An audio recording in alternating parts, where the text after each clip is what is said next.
창세기 9장. 하나님이 노아와 그의 아들들에게 복을 주시며 말씀하셨다. 생육하고 번성하여 땅에 충만하라. 땅에 사는 모든 짐승과 공중에 나는 모든 새와 땅 위를 기어다니는 모든 것과 바다에 사는 모든 물고기가 너희를 두려워하며 너희를 무서워할 것이다. 내가 이것들을 다 너희 손에 맡긴다.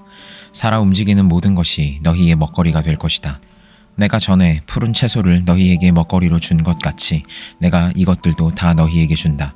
그러나 고기를 먹을 때에 피가 있는 채로 먹지는 말아라. 피에는 생명이 있다. 생명이 있는 피를 흘리게 하는 자는 내가 반드시 보복하겠다. 그것이 짐승이면 어떤 짐승이든지 그것에게도 보복하겠다. 사람이 같은 사람의 피를 흘리게 하면 그에게도 보복하겠다. 사람은 하나님의 형상대로 지음을 받았으니 누구든지 사람을 죽인 자는 죽임을 당할 것이다. 너희는 생육하고 번성하며 땅에 편만하여 거기에서 번성하여라. 하나님이 노아와 그의 아들들에게 말씀하셨다. 이제 내가 너희와 너희 뒤에 오는 자손에게 직접 언약을 세운다. 너희와 함께 있는 살아 숨쉬는 모든 생물, 곧 너와 함께 방주에서 나온 새와 집짐승과 모든 들짐승에게도 내가 언약을 세운다. 내가 너희와 언약을 세울 것이니 다시는 홍수를 일으켜서 살과 피가 있는 모든 것들을 없애는 일이 없을 것이다. 땅을 파멸시키는 홍수가 다시는 일어나지 않을 것이다. 하나님이 말씀하셨다. 내가 너희 및 너희와 함께 있는 숨쉬는 모든 생물 사이에 대대로 세우는 언약의 표는 바로 무지개이다. 내가 무지개를 구름 속에 둘 터이니 이것이 나와 땅 사이에 세우는 언약의 징표가 될 것이다. 내가 구름을 일으켜서 땅을 덮을 때마다 무지개가 구름 사이에서 나타나면 나는 너희와 숨쉬는 모든 짐승 곧 살과 피가 있는 모든 것과 더불어 세운 그 언약을 기억하고 다시는 홍수를 일으켜서 살과 피가 있는 모든 것을 물로 멸하지 않겠다. 무지개가 구름 사이에서 나타날 때마다 내가 그것을 보고 나 하나님이 살아 숨쉬는 모든 것들 곧 땅 위에 있는 살과 피를 지닌 모든 것과 세운 영원한 언약을 기억하겠다. 하나님이 노아에게 말씀하셨다. 이것이 내가 땅 위에 살과 피를 지닌 모든 것과 더불어 세운 언약의 표다. 방주에서 나온 노아의 아들은 셈과 함과 야벳이다. 함은 가나안의 조상이 되었다. 이 세 사람이 노아의 아들인데 이들에게서 인류가 나와서 온 땅 위에 퍼져나갔다. 노아는 처음으로 밭을 가는 사람이 되어서 포도나무를 심었다. 한 번은 노아가 포도주를 마시고 취하여 자기 장막 안에서 아무것도 덮지 않고 벌거벗은 채로 누워 있었다. 가나안의 조상 함이 그만 자기 아버지의 벌거벗은 몸을 보았다. 그는 바깥으로 나가서 두 형들에게 알렸다. 셈과 야벳은 겉옷을 가지고 와서 둘이서 그것을 어깨에 걸치고 뒷걸음쳐 들어가서 아버지의 벌거벗은 몸을 덮어드렸다. 그들은 아버지의 벌거벗은 몸을 보지 않으려고 얼굴을 돌렸다. 노아는 술에서 깨어난 뒤에 작은 아들이 자기에게 한 일을 알고서 이렇게 말하였다. 가나안은 저주를 받을 것이다. 가장 천한 종이 되어서 저의 형제들을 섬길 것이다. 그는 또 말하였다. 셈의 주 하나님은 찬양 받으실 분이다. 셈은 가나안을 종으로 부릴 것이다. 하나님이 야벳을 크게 일으키셔서 셈의 장막에서 살게 하시고 가나안은 종으로 삼아서 셈을 섬기게 하실 것이다. 홍수가 있은 뒤에도 노아는 350년을 더 살았다. 노아는 모두 950년을 살고 죽었다. 창세기 10장. 다음은 노아의 아들들의 족보이다. 노아의 아들은 셈과 함과 야벳이다. 홍수가 난 뒤에 그들이 아들들을 낳았다. 야벳의 자손은 고멜과 마곡과 마대와 야완과 두발과 메섹과 디라스이다. 고멜의 자손은 아스그나스와 리박과 도갈마이다. 야완의 자손은 엘리사와 스페인과 키프로스와 로도스이다.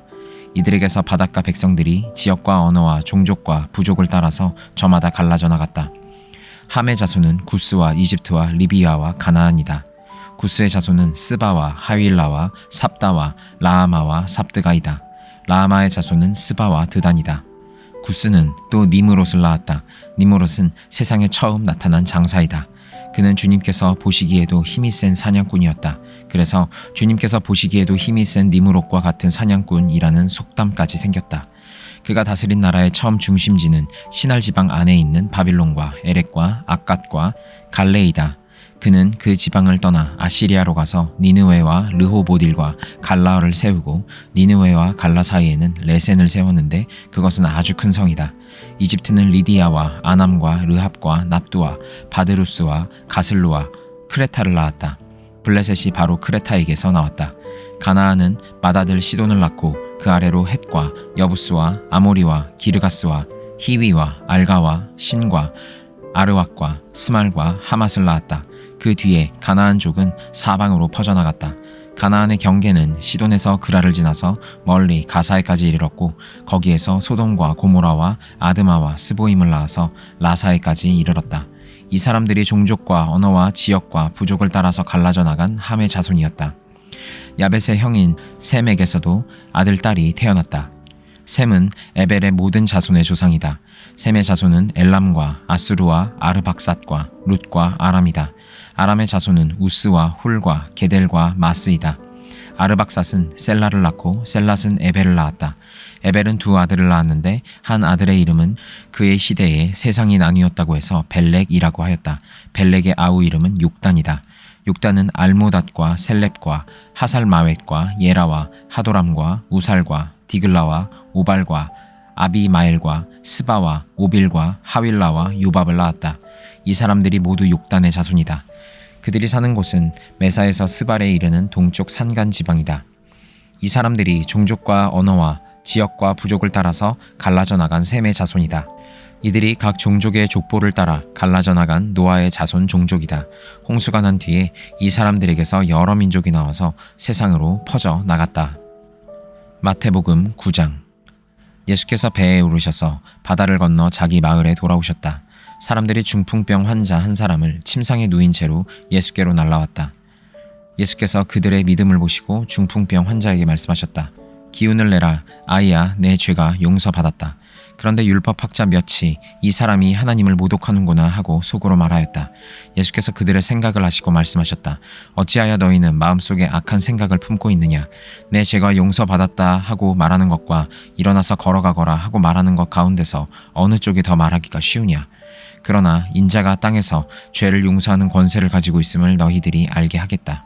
그리고 예수께서 중풍병 환자에게 일어나서 내 침상을 거두어 가지고 집으로 가거라 하시니 그가 일어나서 자기 집으로 돌아갔다.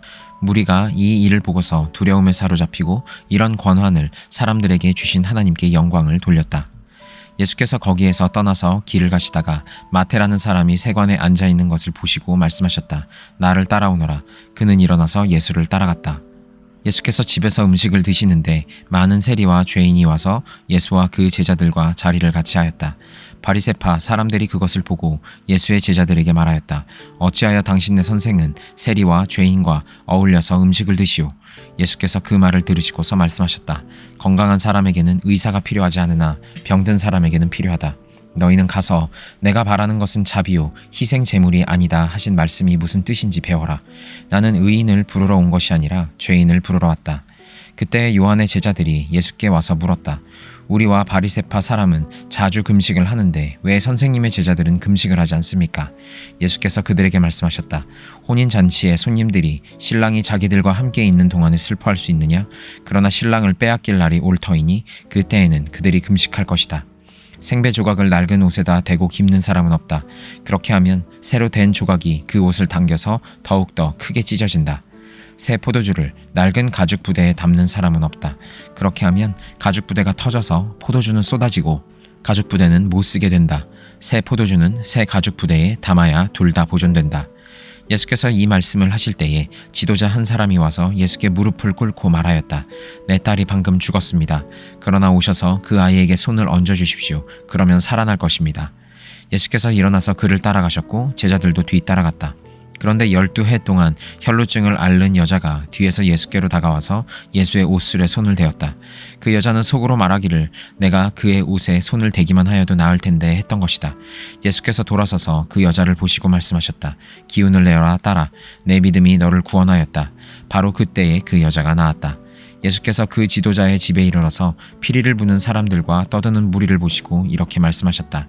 모두 물러가거라. 그 소녀는 죽은 것이 아니라 자고 있다. 그들은 예수를 비웃었다. 무리를 내보낸 다음에 예수께서 들어가셔서 그 소녀의 손을 잡으시니 그 소녀가 벌떡 일어났다. 이 소문이 그 온 땅에 퍼졌다. 예수께서 거기에서 떠나가시는데 눈먼 사람 둘이 다윗의 자손이여 우리를 불쌍히 여겨 주십시오 하고 외치면서 예수를 뒤따라왔다. 예수께서 집 안으로 들어가셨는데 그 눈먼 사람들이 그에게 나와왔다. 예수께서 그들에게 말씀하셨다. 너희는 내가 이 일을 할 수 있다고 믿느냐? 그들이 예 주님 하고 대답하였다. 예수께서 그들의 눈에 손을 대시고 말씀하셨다. 너희 믿음대로 되어라. 그러자 그들의 눈이 열렸다. 예수께서 그들에게 엄중히 다짐하셨다. 이 일을 아무에게도 알리지 말아라. 그러나 그들은 나가서 예수의 소문을 그 온 지역에 퍼뜨렸다. 그들이 떠나간 뒤에 귀신이 들려 말 못하는 한 사람을 사람들이 예수께 데리고 왔다. 귀신이 쫓겨나니 말 못하는 그 사람이 말을 하게 되었다. 무리가 놀라서 말하였다. 이런 것은 이스라엘에서 처음 보는 일이다. 그러나 바리새파 사람들은 그는 귀신의 두목에 힘을 빌어서 귀신을 쫓아낸다 하고 말하였다. 예수께서는 모든 도시와 마을을 두루 다니시면서 유대 사람의 여러 회당에서 가르치시며 하늘나라의 복음을 선포하며 온갖 질병과 온갖 아픔을 고쳐주셨다. 예수께서 무리를 보시고 그들을 불쌍히 여기셨다. 그들은 마치 목자 없는 양과 같이 고생에 지쳐서 기운에 빠져 있었기 때문이다. 그래서 제자들에게 말씀하셨다. 추수할 것은 많은데 일꾼이 적다. 그러므로 너희는 추수하는 주인에게 일꾼들을 그의 추수밭으로 보내시라고 청하여라. 에스라 9장. 이러한 일들을 마친 다음에 지도자들이 나에게 와서 말하였다. 이스라엘 백성은 제사장이나 레위 사람들마저도 이방 백성과 관계를 끊지 않고 가나안 사람과 헷 사람과 브리스 사람과 여부스 사람과 암몬 사람과 모압 사람과 이집트 사람과 아모리 사람이 하는 역겨운 일을 따라서 합니다. 이방 사람의 딸을 아내로 또는 며느리로 맞아들였으므로 주변의 여러 족속의 피가 거룩한 핏줄에 섞여갑니다. 지도자와 관리라는 자들이 오히려 이러한 일에 앞장을 섭니다. 이 말을 들은 나는 너무나 기가 막혀서 겉옷과 속옷을 찢고 머리카락과 수염을 뜯으면서 주저앉았다. 그러나 이스라엘의 하나님이 하시는 말씀을 두려워하는 사람들도 있었다. 내가 저녁 제사 때까지 넋을 잃고 앉아 있는 동안에 그들은 포로로 잡혀갔다가 되돌아온 백성이 저지른 이렇게 큰 배신을 보고서 나에게로 모여들었다. 나는 슬픔을 가누지 못한 채로 앉아있다가 저녁 제사 때가 되었을 때에 일어나서 찢어진 겉옷과 속옷을 몸에 그대로 걸치고 무릎을 꿇고 두 팔을 들고서 주 나의 하나님께 기도를 드렸다. 하나님, 너무나도 부끄럽고 낯이 뜨거워서 하나님 앞에서 차마 얼굴을 들 수 없습니다. 우리가 지은 죄는 우리 스스로가 감당할 수 없을 만큼 불어났고 우리가 저지른 잘못은 하늘에까지 닿았습니다. 조상 때로부터 오늘에 이르기까지 우리가 저지른 잘못이 너무나도 큽니다. 우리가 지은 죄 때문에 우리뿐만 아니라 우리의 왕들과 제사장들까지도 여러 나라 왕들의 칼에 맞아 죽거나 사로잡혀가고 재산도 다 빼앗기고 온갖 수모를 겪었습니다. 이런 일은 오늘에 와서도 마찬가지입니다. 그러나 주 우리 하나님께서는 비록 잠깐이긴 하지만 우리에게 자비를 베푸시어 우리 가운데서 얼마쯤을 살아남게 하셨습니다. 또한 주님께서 거룩하게 여기시는 곳에 우리가 살아갈 든든한 터전을 마련하여 주셨습니다. 하나님께서는 우리 눈에서 생기가 돌게 하시고 잠시나마 종살이에서 벗어나게 하여 주셨습니다. 우리가 종살이를 하였지만 하나님께서는 우리를 언제까지나 종살이를 하도록 내버려 두지 않으시고 오히려 페르시아의 왕들에게 사랑을 받게 하여 주시고 또 우리에게 용기를 주셔서 하나님의 성전을 다시 짓고 무너진 곳을 다시 쌓아 올리게 하시어 유다와 예루살렘에서 우리가 이처럼 보호를 받으면서 살아갈 수 있게 하셨습니다. 우리의 하나님, 주님께서 이렇게까지 하여 주시는데 주님의 계명을 저버렸으니 이제 우리가 무슨 말씀을 드릴 수 있겠습니까?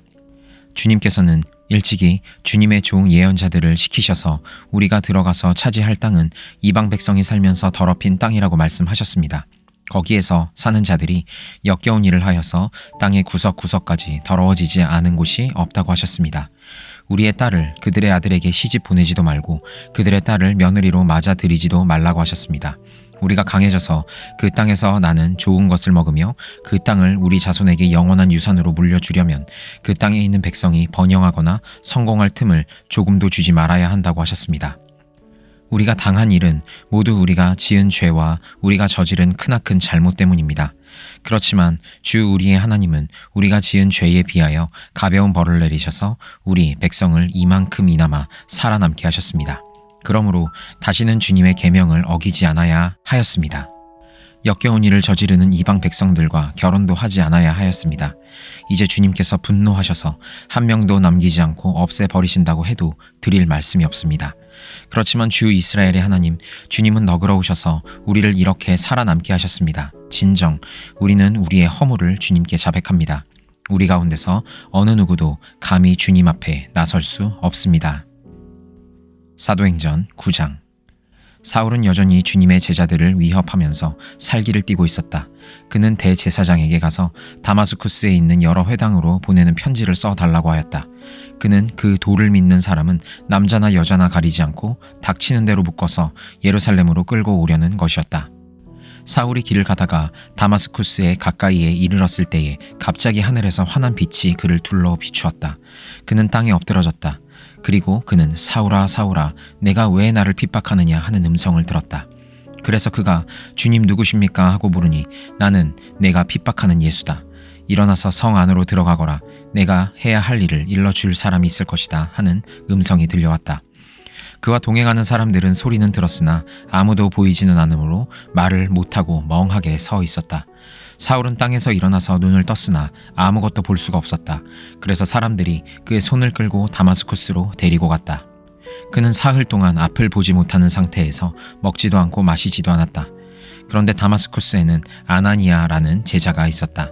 주님께서 환상 가운데서 아나니아야 하고 부르시니 아나니아가 주님 여기 있습니다 하고 대답하였다. 주님께서 아나니아에게 말씀하셨다. 일어나서 곧은 길이라 부르는 거리로 가서 유다의 집에서 사울이라는 다소 사람을 찾아라. 그는 지금 기도하고 있다. 그는 환상 속에 아나니아라는 사람이 들어와서 자기에게 손을 얹어 시력을 회복시켜 주는 것을 보았다. 아나니아가 대답하였다. 주님, 그가 예루살렘에서 주님의 성도들에게 얼마나 해를 끼쳤는지를 나는 많은 사람들에게서 들었습니다. 그리고 그는 주님의 이름을 부르는 사람들을 잡아갈 권한을 대제사장들에게서 받아가지고 여기에 와 있습니다. 주님께서 그에게 말씀하셨다. 가거라. 그는 내 이름을 이방 사람들과 임금들과 이스라엘 자손들 앞에 가지고 갈 내가 택한 내 그릇이다. 그가 내 이름을 위하여 얼마나 많은 고난을 받아야 할지를 내가 그에게 보여주려고 한다. 그래서 아나니아가 떠나서 그 집에 들어가 사울에게 손을 얹고 형제 사울이여 그대가 오는 도중에 그대에게 나타나신 주 예수께서 나를 보내셨소. 그것은 그대가 시력을 회복하고 성령으로 충만하게 되도록 하시려는 것이요 하고 말하였다. 곧 사울의 눈에서 비늘 같은 것이 떨어져 나가고 그는 시력을 회복하였다. 그리고 그는 일어나서 세례를 받고 음식을 먹고 힘을 얻었다. 사울은 며칠 동안 다마스쿠스에 있는 제자들과 함께 지냈다. 그런 다음에 그는 곧 여러 회당에서 예수가 하나님의 아들이심을 선포하였다. 그 말을 듣는 사람들은 다 놀라서 말하였다. 이 사람은 예루살렘에서 예수의 이름을 부르는 이들을 마구 죽이던 바로 그 사람이 아닌가. 그가 여기 온 것도 그들을 잡아서 대제사장에게로 끌고 가려는 것이 아닌가. 그러나 사울은 더욱더 능력을 얻어서 예수가 그리스도이심을 증명하면서 다마스쿠스에 사는 유대 사람들을 당황하게 하였다. 여러 날이 지나서 유대 사람들이 사울을 죽이기로 모의하였는데 그들의 음모가 사울에게 알려졌다. 그들은 사울을 죽이려고 밤낮으로 모든 성문을 지키고 있었다. 그러나 그의 제자들이 밤에 사울을 광주리에 담아서 성 바깥으로 달아내렸다. 사울이 예루살렘에 이르러서 거기에 있는 제자들과 어울리려고 하였으나 그들은 사울이 제자라는 사실을 믿을 수가 없어서 모두들 그를 두려워하였다. 그러나 바나바는 사울을 맞아들여 사도들에게로 데려가서 사울이 길에서 주님을 본 일과 주님께서 그에게 말씀하신 일과 사울이 다마스쿠스에서 예수의 이름으로 담대히 말한 일을 그들에게 이야기해 주었다. 그래서 사울은 제자들과 함께 지나면서 예루살렘을 자유로 드나들며 주님의 이름으로 담대하게 말하였고 그리스 말을 하는 유대 사람들과 말을 하고 토론을 하기도 하였다. 그러나 유대 사람들은 사울을 죽이려고 꾀하였다. 신도들이 이 일을 알고 사울을 가이사랴로 데리고 내려가서 다소로 보냈다. 그러는 동안에 교회는 유대와 갈릴리와 사마리아 온 지역에 걸쳐서 평화를 누리면서 튼튼히 서갔고 주님을 두려워하는 마음과 성령의 위로로 정진해서 그 수가 점점 늘어갔다. 베드로는 사방을 두루 다니다가 루따에 내려가서 거기에 사는 성도들을 방문하였다. 거기서 그는 8년 동안이나 중풍병으로 자리에 누워있는 애니아라는 사람을 만났다.